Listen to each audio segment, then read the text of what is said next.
So if I have not met you or connected with you before, my name is Shayna Lang. I work for In Pathways to Inclusive Higher Education.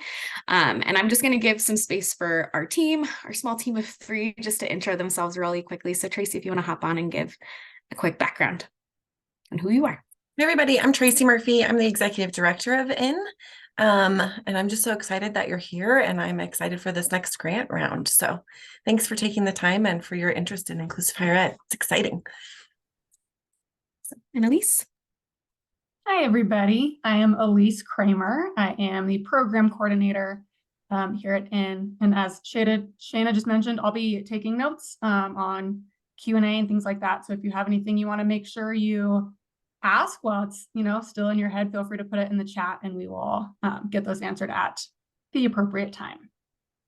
Awesome. And then can I just get somebody to confirm that you guys are seeing my slideshow? Sound good? Okay, wonderful. Alrighty, so just wanted to give you a picture timeline of where we're headed for this next hour. We're going to do a quick overview because some of you, inclusive higher education programming, you're well aware of and you know kind of what's happening in our state, and some of you, this is very new.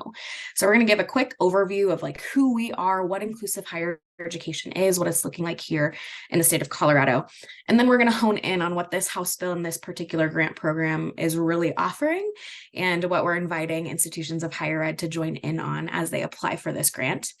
We'll go over some key dates and timelines and then really have space at the end for you guys to ask us questions. I think that's the most beneficial component of these info sessions is for you to just get your questions asked. And I want to give you free reign to ask anything. There's really nothing off limits. We have worked with several institutions that have developed these programs over many years. And so we know the many questions that could be rolling around in your brain. And we want you guys to feel able to ask those questions because likely somebody else is thinking them as well. So just want to encourage you to leave that open. And you can also put questions in the chat as we go through or wait till the end to unmute and ask as we go. So really briefly, who is IN? So we're a nonprofit organization here in the state of Colorado that really works to develop inclusive college programs for students with intellectual disabilities statewide. And we work to support programs that offer students social engagement, academic development, career development, and independence. So there's these 4 pillars that we hone in on when we work with institutions and the programs that they develop, because we believe that our students with intellectual disabilities can and should be growing in those particular areas. So some of the ways that we fulfill that mission is we do education, which are things like this, where we're informing higher education professionals, informing K-12 professionals that college is an option for students with intellectual disabilities and kind of helping them see how that can be possible for the students they work with. We do lots of outreach. So we outreach to families and students to let them know that this is possible, not just in general, but particularly here in our state, and let them know what the outcomes are of that. We're working on expansion, which is what this grant program is all about. And then lastly, we track outcomes. So I'll touch a bit about how we're tracking outcomes from all of the programs across our state.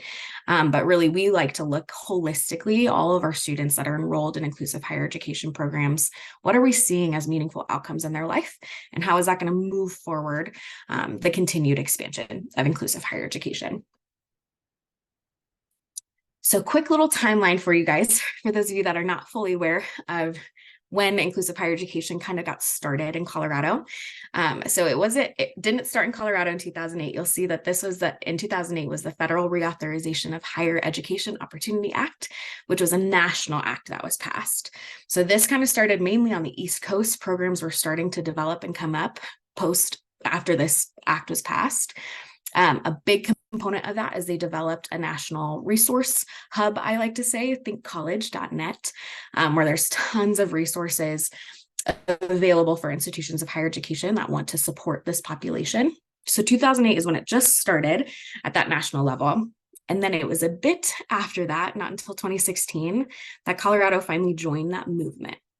So by that point, 8 years later, we were one of 3 states that had not provided any kind of post-secondary inclusive program for students with intellectual disabilities across the nation. So we were a little bit late, but we got Colorado Senate Bill 0196 passed, which allowed for us to launch 3 pilot programs.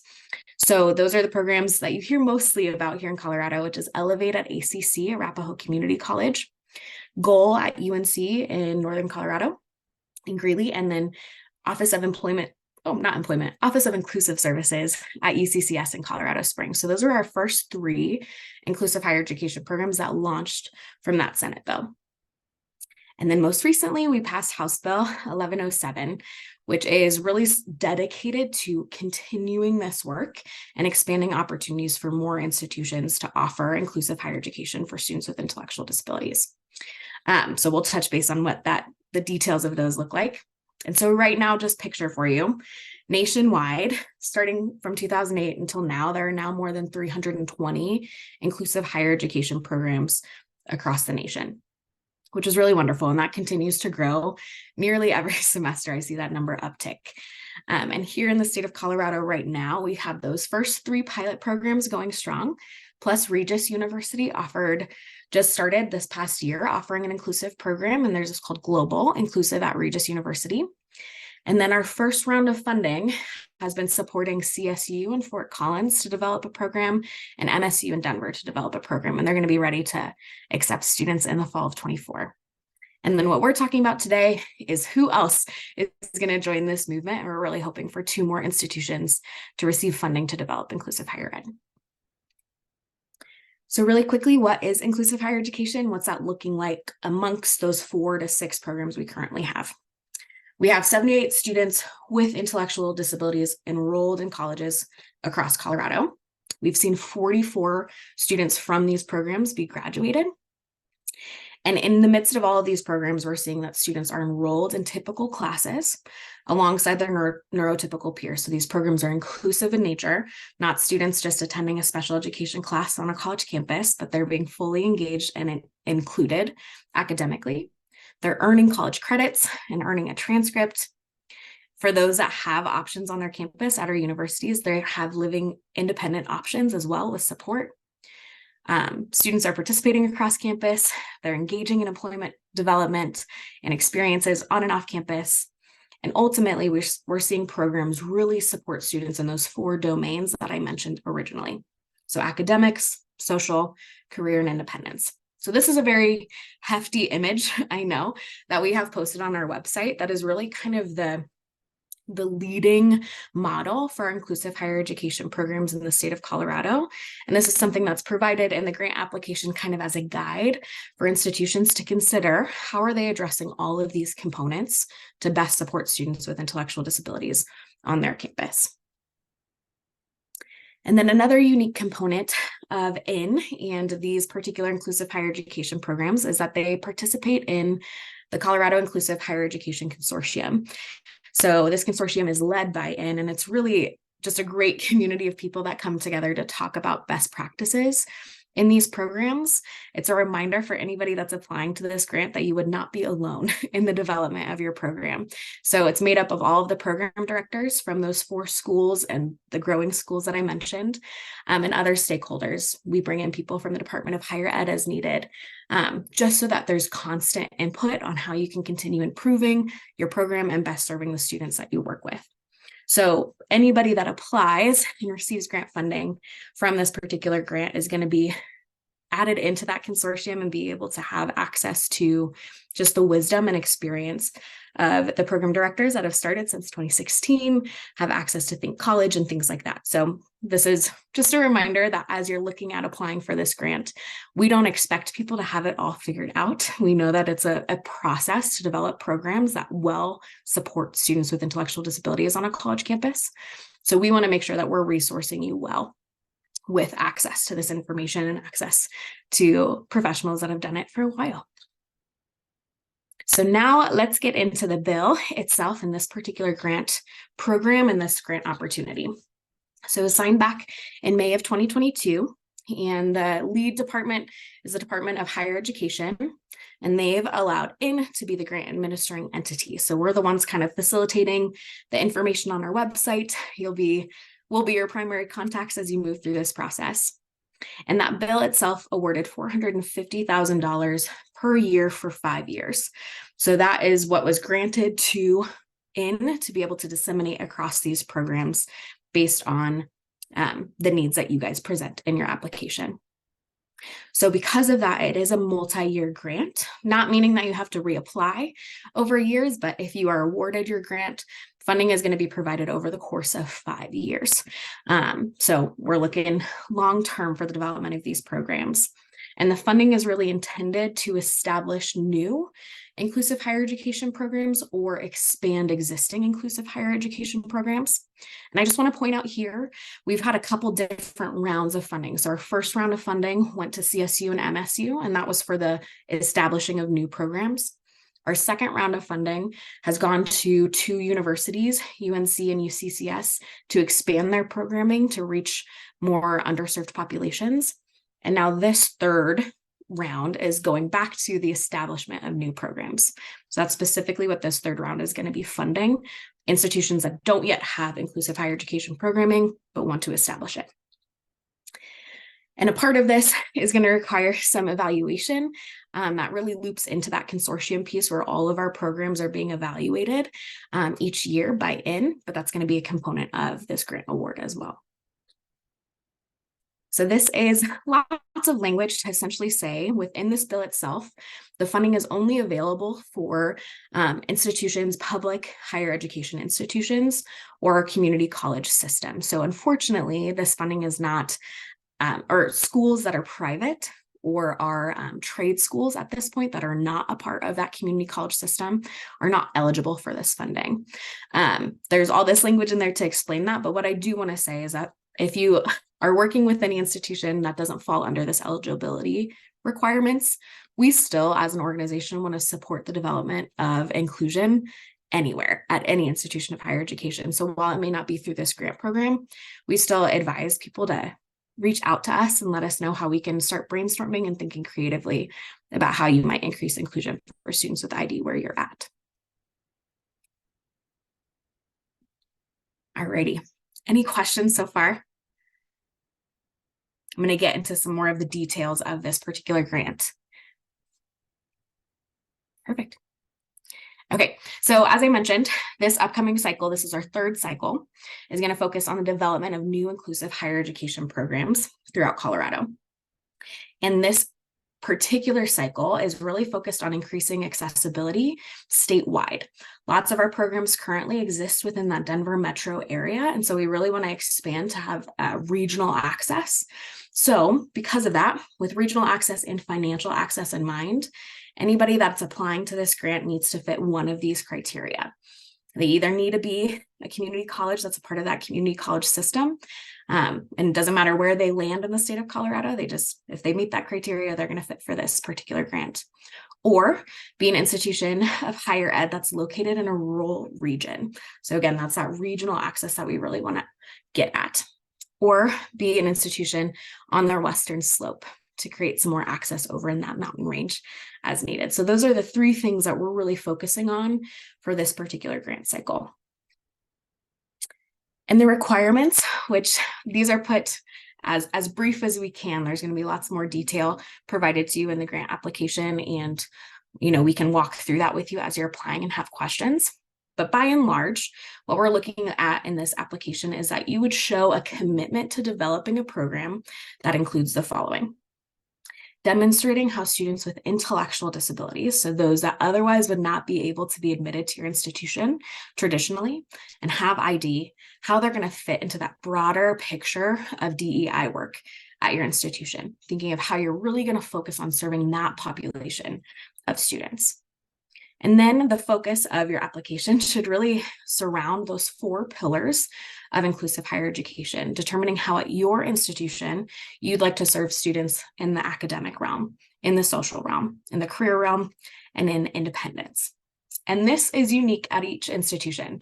So especially for our community college systems where they don't have on-campus living, thinking creatively about how you want to develop skills for independence for students with ID without an on-campus living component. So just thinking creatively about what works at your institution and how you can serve these students in these 4 areas. And then some other components that are essential to best practice for inclusive higher education but do take time to develop at an institution, and we recognize that. So we're really looking in these applications that you would have a game plan and a trajectory, but know that it's going to take time to actually have these things established. So you'd be working to establish an alternate admission standard that allows for these students with intellectual disabilities to access modified coursework. That's really the big delineation amongst these programs. Students are able to be enrolled in traditional courses, but they come out with a modified course or modified credential, and therefore have access to modifications in the college classroom. So with that, allowing those students to have access to that kind of content means that you also need to work with your registrar and your university to develop a credential that allows that modification to take place, and is not equivalent to a degree. So all of our programs in the state of Colorado, our students are completing certificates.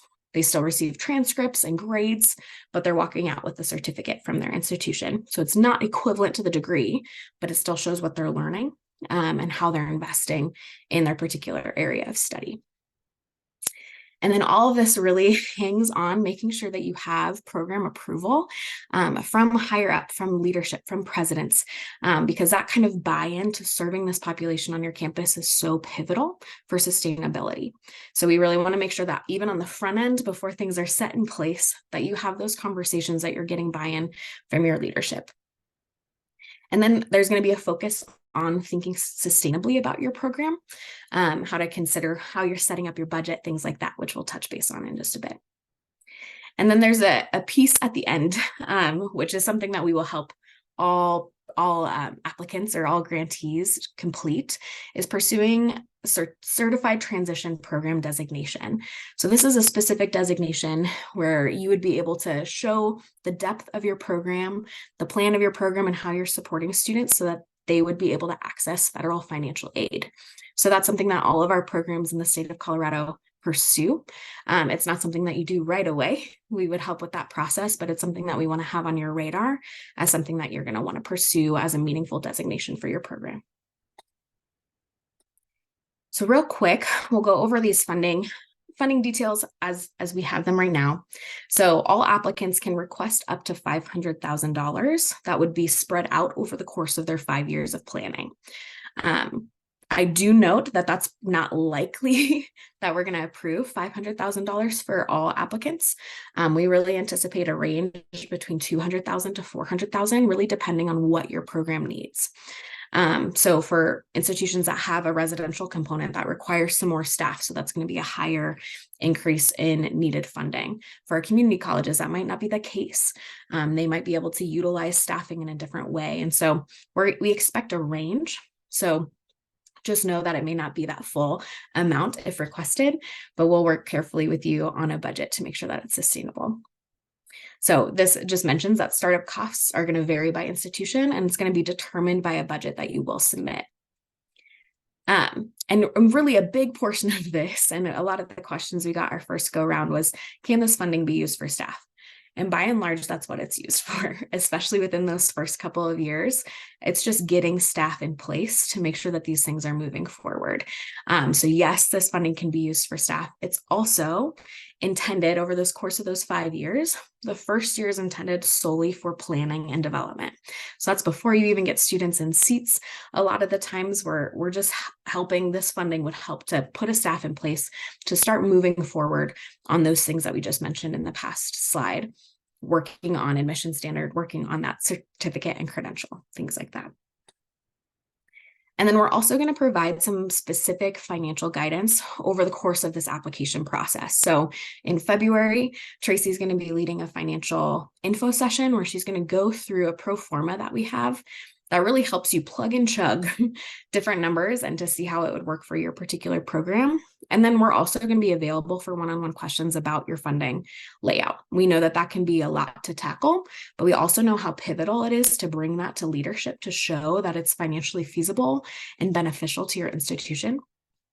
So we are available to walk through that process with you as needed. So I wanted to give you just a couple of scenarios of what it's typically looking like when we award this funding.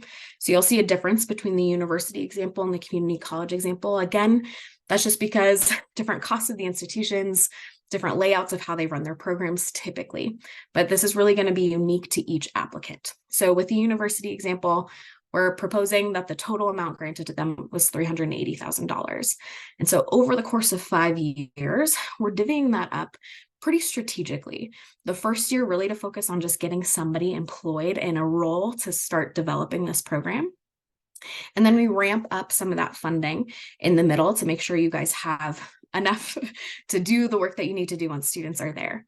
But as you get students enrolled in these programs, they're going to be paying a program fee that starts to sustain your program. So then we're going to taper off that funding so that by years 4 and years 5, we're able to see that sustainability of the program so that you're not reliant on grant funding long term. Same thing is true with just some different numbers over at the community college level. And you'll see with that first year with 45, you might think, well, that doesn't really pay for a full-time person. We've seen with community colleges, a lot of times somebody kind of partially doing part-time work from the disability services, running this program and then being partially paid elsewhere. So there's some finagling and some creativity that can be done at the community college system a little bit easier. And so that's kind of what this example lays out. But that just, again, shows you the trajectory of where we're going to increase in the middle and then taper off that funding at the end so that we can really help support sustainability. Tracy, I don't know if you wanted to jump in on this at all. So I just wanted to reiterate that these are example scenarios. So yours could look completely different. It will have that sort of wave of most funding in the middle and tapering off, but don't take these numbers as set in stone. They are just examples, and each institution will be very different depending on needs and costs and things. And Shana's right. I'm going to hold in February another whole session about just the financial portion. We have a template that literally you plug in numbers and it adds it up for you. And I'm happy to talk one-on-one, because what we found is to get leadership buy-in, they need to know that this is sustainable and that the funding is there to cover all the costs. And so I know that's a huge component. So, thanks, Tracy. Okay, so with all of that in mind, we just want to give you a trajectory of what this is going to look like in terms of timeline when these things are coming through. So this is our final info session formally in 2023, but we are available for one-on-one consultations if you guys just have questions. We really believe in this work, and really since 2016, we've seen the benefits of inclusive higher education for not only the students enrolled in these programs, but also peers across the entire campus, communities where they're now employed in meaningful ways. So we believe in this work, and we want to help any corner of Colorado facilitate this work. So please reach out if there's any way that we can be directly supporting you or answering your questions. The application is going to go live on January 17th. So that's going to be on our expansion webpage. You guys are already listed on our email thread, so we'll make sure to send that out to you so that you know. But that's when it's going to open up, where you can see a little bit more detail about the application itself.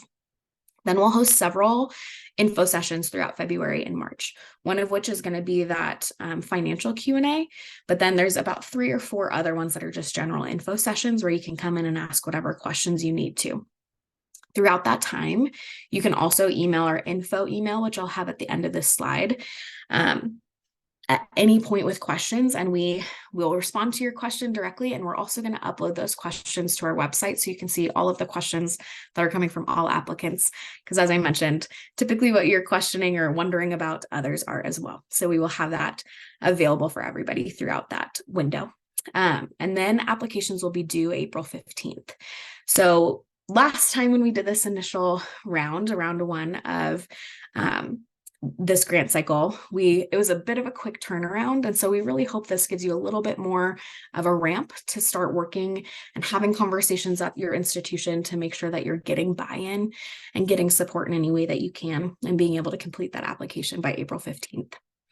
And then we'll work to schedule any applicants. This is a unique piece of our process, to have a Q&A session with our review committee. So we understand that a written application can give a lot of depth, but it doesn't always give the full picture. And so what we do once applications are submitted, we'll gather some questions from our review committee, and then we ask each applicant to attend a quick 30-minute Q&A session to be able to give a bit more background on their proposal, the things that they're thinking through, a bit more context, so that can help our review committee really make an informed choice about who is the best applicant to fund. And then come May is when we will be able to announce our decisions and work on contracting with the institutions and get money out by July so that you can really start that 1 year of development, boots on the ground, working hard to develop your program starting the fall of 2024. So that's our timeline. You'll see this website, this expansion website has all of this information. We're going to have these slides up there as well. We have links to the House bill itself if you have questions on that. We have a couple of resources on there that speak about the outcomes that we've seen from inclusive higher education to bring to your institutions to share about the power of what inclusive higher education is doing on campuses and in their communities. So there's lots of resources on there. And if there's ever anything that you feel like, hey, this would be really valuable or pertinent for me to bring to my institution, reach out and let us know. We either have that data in-house or we can access Think College. So there's lots of information out there to justify the work of inclusive higher education. And we want to be a resource to you in any way that we can to do that. So this is that email that I mentioned, the info@inclusivehighered.org. That's the best place to send questions as we move forward and get closer to this application being open. But want to just give some space for you guys to unmute and ask us any questions that you're thinking right now so that we can speak to those directly. Hello, this is Hi. Sherry from CCA, Community College of Aurora. For someone who doesn't have like experience in grant writing, is it possible to provide like samples of previous grants applications so that we can see that would be guidance to writing our own grant application? Good question. We received a similar question of this before. And what our outcome is not sharing an entire grant application, but we can share kind of a summary of what applications looked like and what they included. And that's something that we're willing to do just to give you a launching pad for sure. Tracy, would you agree? Absolutely. Okay. Also, my other question is, I know this will vary from college to college. The recruitment will be different from university to, community college.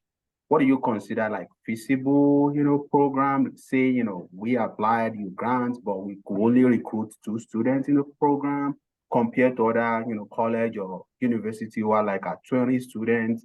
Would you still consider 2 versus, 20 like feasible? Yeah, well, and let me make sure that I'm understanding your question correctly. Are you saying because recruitment's going to be different across each institution, are you wondering if it's going to be sustainable to have a smaller number of students? Is that kind of your ultimate question? Trying to ask what, if we, because we don't decide this, we don't know how many students who enroll, we did everything, but we can only recruit students for that particular 1 year. Is that still something, that we can still move along with? Yeah, I do think that even if you have a small enrollment number, especially within the first couple of years of funding, you can still move forward. But a big part of the development of these programs is going to be determining a good recruitment system for your particular area of Colorado. So whether that's building up some relationships with your school partners and K-12 partners in the area, transition programs and things like that, because there is going to be a point where we have to have a certain number of students enrolled in your program to make you sustainable. And so if we're not there right away, that's okay, but there's going to be some support along the way to develop a recruitment process. And in supports that, I think with a lot of our inclusive higher education programs, we do outreach and engagement statewide, but we definitely will support the development of these programs to have their own system of recruitment to meet that minimum number that's going to help them be sustainable.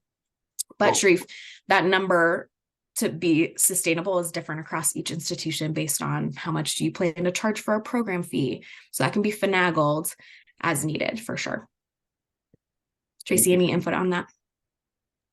No, in our experience, and especially with you being in Aurora, I think you will find people wanting to come. I don't foresee it being so much of a challenge. Your counterpart at Arapahoe Community College turns away applicants every year because they get too many for the program. So I don't foresee that being a problem. Good to know. Thank you. Mm-hmm. Great questions. I also have a question. Go for it. And this is just me kind of reconfirming what I'm understanding, and maybe if I'm wrong, but it seems like, so there's going to, what we're building is, I'm just trying to understand the grant more and like the goal. So the goal is to have a more inclusive space for students with intellectual disabilities, which means that they would take class with everybody else, but they may not have the same. Does that mean that the professor would have to create different assignments? Or yeah, I guess I'm curious what would be demanded of the faculty Great that question. have students in this program in their course? Really great question. And one of the most common questions that we get, especially when you're presenting this opportunity to institutional staff. So the biggest thing that I would say, because these programs are inclusive in nature, is we want faculty to know that by and large, nothing changes. They teach their course with the same expectations, same assignments, their same methods that they want to, but where the program comes into place is when a student from the program is enrolled in, let's say, Intro to Communication. That program staff, there typically is an academic staff that focuses on working with faculty to modify expectations of assignments. So that program staff would connect with the faculty, get it likely, get a copy of the syllabus, understand what the expectations are of the course. And the program staff would then say, okay, instead of this 5-page paper, this student is going to submit to you a 5-point, outline instead, some kind of modification that meets their cognitive level. So the professor really is just grading what's turned into them based on what the program staff determines as an appropriate modification. But because we really want to have students earning their grades and having a transcript, it's really going to look the same for the faculty. They're just going to put in a grade for the assignment that's received. So the assignment is what's modified, and it's modified by the program staff. It's not expected of faculty to know how to modify content. That's not their expertise, and that's not what's expected of them. So it's just a little bit more of a partnership where the program staff will communicate with faculty, but they'll do that back end work to make sure that it's meeting the cognitive level of the student. And the program staff is something that the grant would hire? Exactly. Okay. Yeah. Great. Thank you. Yep. Great question. And typically, Lindsay, I can speak to kind of what our staffing tends to look like. So initially having one program director, just to kind of facilitate partnership across campus is really big. And then traditionally there's an academic coordinator that's eventually hired, an employment coordinator that's eventually hired as well. And some programs, if they have the funding, they might have somebody that's like a community engagement inclusive specialist across campus. But by and large, those are the biggest ones where we have a director, somebody that's focused on the academic piece, and then somebody that's focused on the employment piece. Because within these programs, by the time that students complete them, we want them to have on-campus job experiences and likely off-campus job experiences as well. So having somebody to facilitate those connections is really important.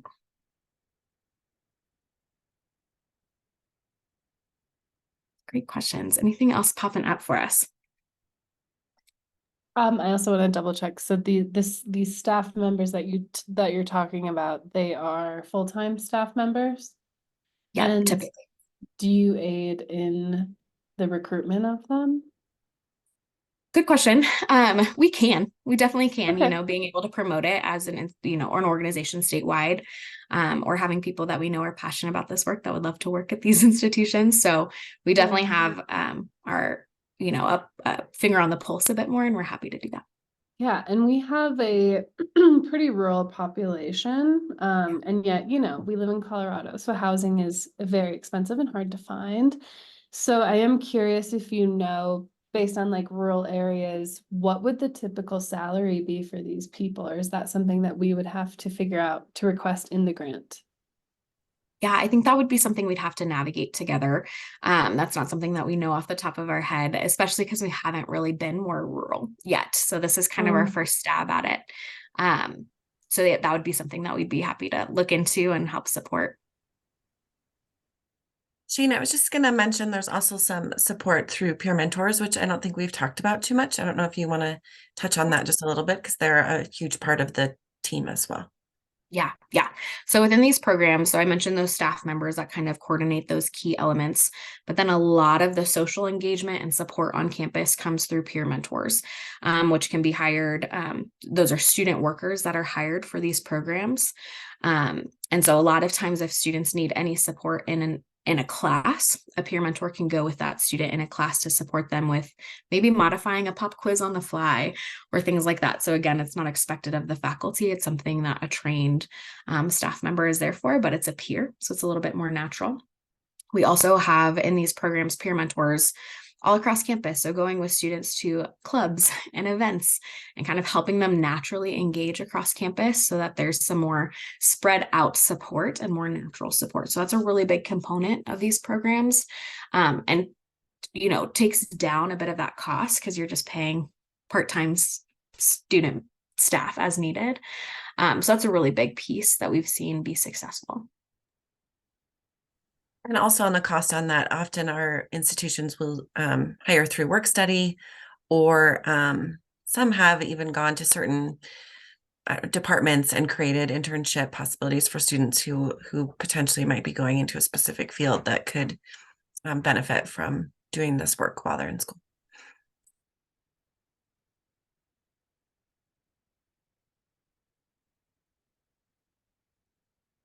Yeah, and Lindsay, I love those questions. So if there's any more questions about like how these programs are running, happy to jump in on that. But I also think, Lindsay, to your point, the uniqueness of where Adams is, just the diversity of the different regions that we're going to be in, we really want you guys to think about like what's the needs of your community and what are things that are in place already on your campus that can serve this population. So we have kind of this outline of how these programs run and some of the best ways to put them in place, but we definitely want with applicants for you guys to be focused on what's going to be best for your particular institution and think creatively about that. And Shana, I'll just add on to that. That could also be looking at your community and what the employment needs are and what sort of skill development needs are in your workforce, and maybe focusing in on that. I will tell you, one of the CSU, one of our newest schools, really took that route and said, we need agriculture here. That's what our community needs. That's where the jobs are. And so they really kind of put a focus on STEM and agriculture classes and certifications for their students. So it can be a wide variety of ways that you personalize it to your community and your college needs.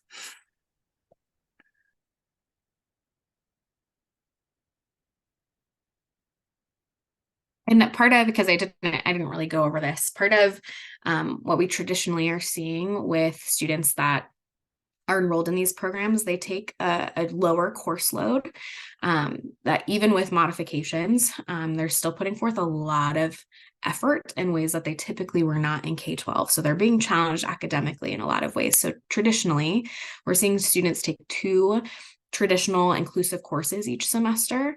And then these programs also offer what we call direct instruction. So like 1 course or 1 session a week where program staff are focused on building skills directly with students. Might be independent living skills, might be social engagement skills, might be financial planning. But we recognize that there is still some need for direct instruction for this population. And so a lot of times what we've seen with different institutions is when that course is being provided by program staff, that's a great way to have funding go back to the program for that particular course. So there's some unique ways to do that. But by and large, when we see who's enrolled in what, students typically take 2 traditional courses and then have 1 direct instruction course from their program staff to really dive into the skills that they need and have a little bit more person-centered planning.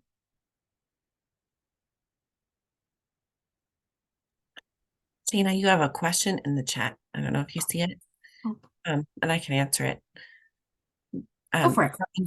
Think College is going to be your best bet. That's going to show you programs nationwide that are running, and it gives details about what they're doing, what they offer, how long they've been in existence, how many students. Specifically in Colorado, our website links to all of the sites. I'm sorry, all of the schools. And so you can find information if you want it specifically about Colorado. But I'm not sure that the schools that we have currently sort of match the ruralness of your area and the size of your institution. So it might be worth looking into Think College a little bit more and seeing if there's some more comparable schools, if that's what you're looking for. Did that answer your question? Yeah, and Think College, they have a great website where it just has a map of the nation where you can click in various states, but you can also filter by type of institution. So community college, you can probably filter by type of region too, or amount of students. There's lots of filters for you to see. And that, I think, anytime you're bringing information to your institution, part of our narrative and what we want to equip you guys with, the narrative is that this has been happening nationwide. It continues to increase, and there are best practices and examples across the nation that really prove the value of it. And so, yeah, as much as we can point you to those resources, because I think it's important to show that this has been happening, will continue to happen, as a high need continuously. So I just put the link to that, to the Think College in the chat. Perfect.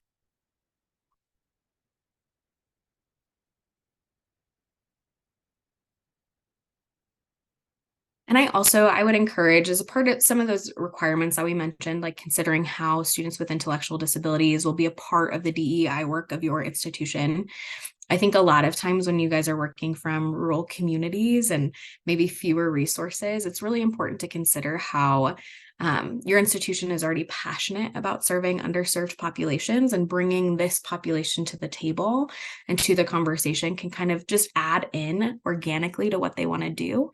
So that's just something that I want to encourage you in, is to consider what are the passion points of your institution, and how can an inclusive higher education program morph into that and be a part of what they're already excited about, because that tends to get more energy and get some more buy-in across your institution. So it looks like it's just us folks left in the call. Yes. So I did want to ask, I was talking to my supervisor about this, and he said he had some grief because he felt that in many cases the program was more of a social outcome rather than a vocational outcome. And one of the things that I'm concerned with is that this be vocational, and people coming out of the program with skills that they didn't have going in the front door. And right. So I guess that would definitely fit within the I guess the paradigm that you guys are looking for too, right? I mean, being able to develop programs that would fit individuals in this environment, rural, but also transferable skills that they could take with them afterwards, as opposed to more of a softer approach with socialization and inclusion. Absolutely. I mean, definitely having socialization and inclusion, but also having a strong component on the vocational aspect as well. Right. And I think, we look at that normatively. What do we want for any student that's going to college? We want them to come in with a goal of where they want to be in their vocation and build up those skills to get there. So a lot of times what we see in these programs, students come in their first year and they work really closely with staff to develop an awareness of what their skills are and what kind of job would be appropriate for them and attainable for them with the certificate that they're receiving, right?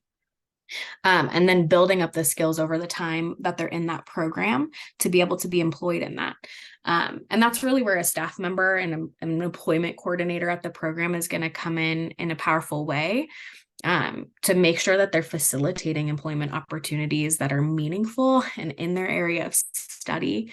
And statewide, from our 44 graduates, we have a 73% employment rate from our students that have completed these programs. And so, we've talked a little bit in the past, Don, but we've have students that are working as paraeducators full-time. We have students that are working in tech fields.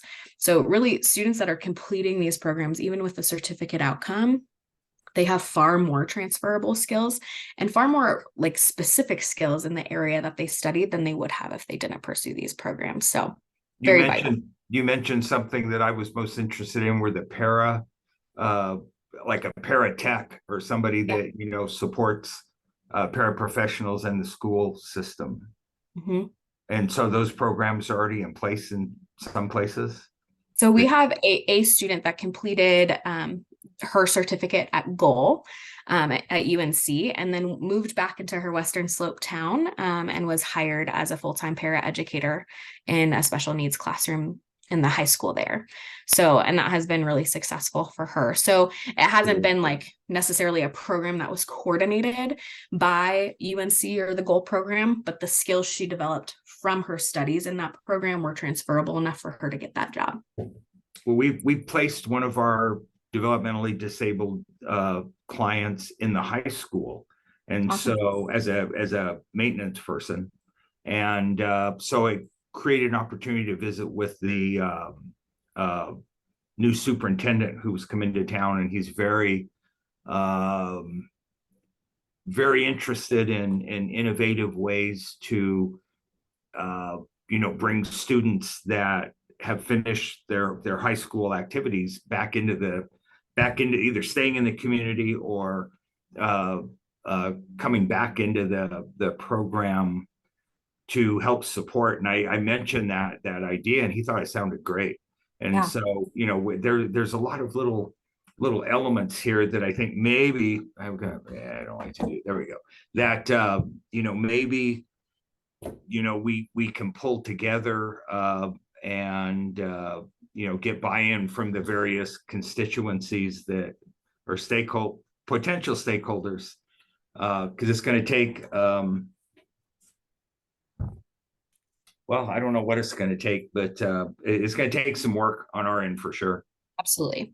And it's, absolutely. You know, but we appreciate you you know, keeping us in the loop. Yeah. You know, I thought I had it set up the last time around, and you know, there was an awareness, and then everybody was just like, you know, but we're going to maybe approach it a little bit differently with Anne-Marie and her expertise in knowing who to talk to, as opposed to, you know, me just trying to, you know, reach out and throw things out and see what happens. So, but thank you very much for great strategy.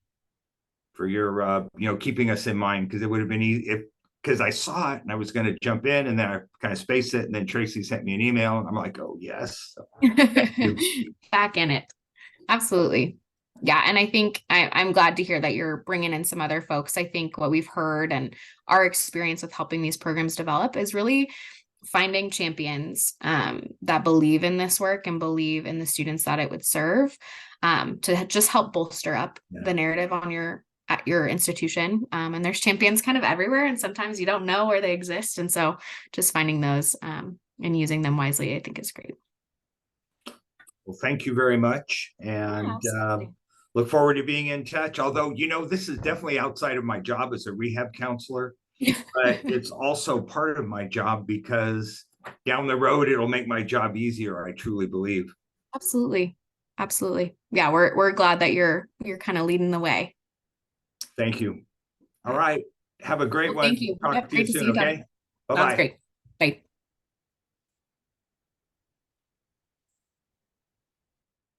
And I know we still have a few minutes left in our hour. If you guys have any other questions specific to your institution, we're happy to chat through that.